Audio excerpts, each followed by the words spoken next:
එක සැක කටයුතු පුද්ගලෙක් එක ගේට්ටුවක් ළඟ නැවතිලා ඒ ගෙදර දිහා බලාගෙන ඉන්නවා. ඒ ගෙදර අයිතිකාරයෝ මේ වෙලාවේ ගෙදර නෑ. උන් නගරෙන් පිට ගමනක් ගිහලා කියලා ඔහු දැනගෙන ඉන්නේ. ඉතින් ඔහු හිතනවා මේ වෙලාව තමයි ඒ ගෙදර බිඳින්න හොඳම වෙලාව කියලා.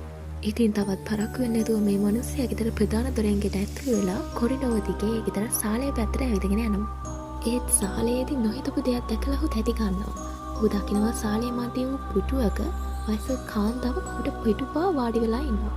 ඔහු ඉක්මනටම බිත්තියකට මුවා වෙලා මේ වයසක කාන්තාව නැගිටලා නින්දට යනකම් බලාගෙන ඉන්නවා. මේ ගෙදර වටිනා කියන දේවල් පැහැරගෙන යන්න. හුඟ වෙලාවකට පස්සේ කාන්තාව හිටපු තැනින් නැගිටිනවා. සාලේ තිබ්බ අඩ අඳුර නිසා ඒ කාන්තාව මෙයාට පිටුපාලා හිටපු නිසා ඒ කාන්තාවගේ මොහොන පැහැදිලිව මේ මනුස්සයාට පේන්නේ නැහැ. වයසක කාන්තාව ගිහින් කණ්ණාඩියක් ඉස්සරහා හිට ගන්නවා.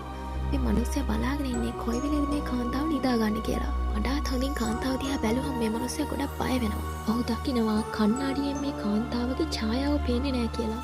මොහොතේදී මේ කාන්තාව කෙලින්ම හැරිලා මේ මනුස්සයා දිහා බලනවා. ඇගේ මොහොන අමනුෂ්‍ය වුණා. ඇයි hina වෙමින් මේ මනුස්සයා දිහාට එන්න පටන් ගන්නවා.